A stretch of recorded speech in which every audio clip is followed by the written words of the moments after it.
Transmigração progressiva. Perguntas 189 a 196A. O espírito goza da plenitude de suas faculdades desde o princípio de sua formação? Não, porque o espírito, como o homem, também tem sua infância. Em sua origem, os espíritos têm apenas uma existência instintiva e mal têm consciência de si mesmos e dos seus atos. Só pouco a pouco a inteligência se desenvolve. Qual o estado da alma na sua primeira encarnação? O da infância na vida corporal. Sua inteligência apenas desabrocha, ela se ensaia para a vida. As almas dos nossos selvagens são almas no estado de infância? Infância relativa, mas já são almas desenvolvidas, pois nutrem paixões. Então, as paixões são um sinal de desenvolvimento? De desenvolvimento, sim, mas não de perfeição. São um sinal de atividade e de consciência do eu. Ao passo que na alma primitiva, a inteligência e a vida se acham no estado de germen. A vida do espírito em seu conjunto apresenta as mesmas fases que observamos na vida corporal.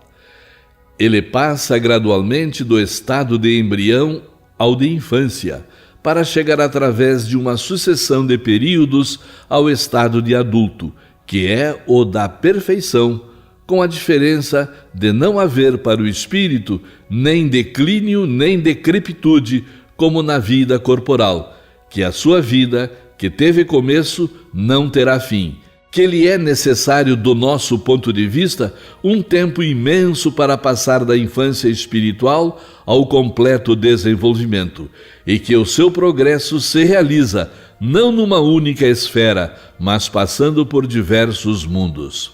A vida do espírito, pois, se compõe de uma série de existências corporais, cada uma das quais representa para ele uma oportunidade de progresso.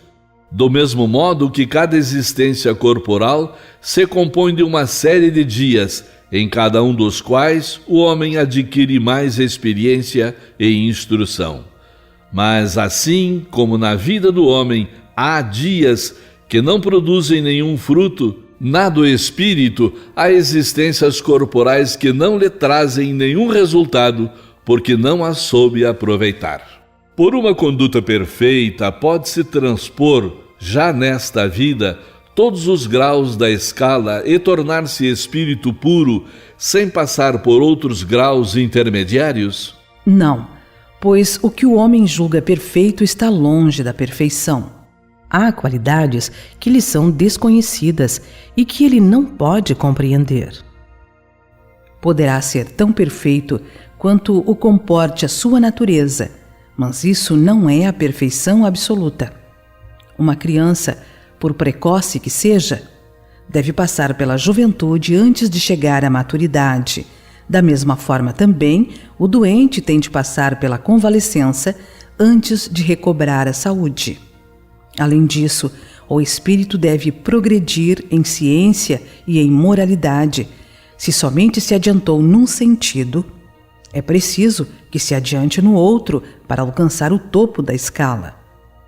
Quanto mais o homem se adiantar na vida presente, tanto menos longas e penosas serão as provas que virão depois. O homem pode, ao menos, garantir para si, já na vida presente, uma existência futura menos cheia de amarguras? Sim, sem dúvida, pode abreviar a extensão e as dificuldades do caminho.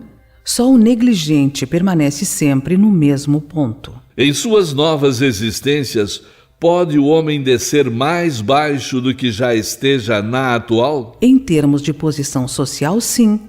Como espírito, não. É possível em uma nova encarnação que a alma de um homem de bem anime o corpo de um celerado? Não, visto que ela não pode degenerar. A alma de um homem perverso pode transformar-se na de um homem de bem? Sim, se arrependeu. Isso, então, é uma recompensa. A marcha dos espíritos é progressiva e jamais retrógrada. Eles se elevam gradualmente na hierarquia e não descem da categoria a que chegaram. Em suas diferentes existências corporais, podem descer como homens, mas não como espíritos. Assim, a alma de um poderoso da terra pode mais tarde animar o mais humilde operário e vice-versa, porque entre os homens as posições sociais guardam frequentemente relação inversa com a elevação dos sentimentos morais. Herodes era rei e Jesus carpinteiro. A possibilidade de se melhorarem noutra existência não pode levar algumas pessoas a perseverarem no mau caminho sob o pretexto de que poderão corrigir-se mais tarde? Quem assim pensa não acredita em nada, e a ideia de um castigo eterno não o reprimiria mais que qualquer outra coisa, pois sua razão a repele, e essa ideia induz a incredulidade a respeito de tudo. Se só tivessem empregado meios racionais para conduzir os homens, não haveria tantos incrédulos. De fato, um espírito imperfeito poderá, em sua existência corporal, pensar, como dizes, mas uma vez liberto da matéria, pensará de outro modo, pois logo perceberá que calculou mal, o que o levará a sentimentos opostos em uma nova existência. É assim que se realiza o progresso, e essa a razão por que na Terra tendes homens mais adiantados do que outros. Uns já possuem a experiência que outros ainda não têm, mas que adquirirão pouco a pouco. Depende deles acelerar o seu progresso ou retardá-lo indefinidamente. O homem que se encontra numa posição má deseja trocá-la o mais rápido possível.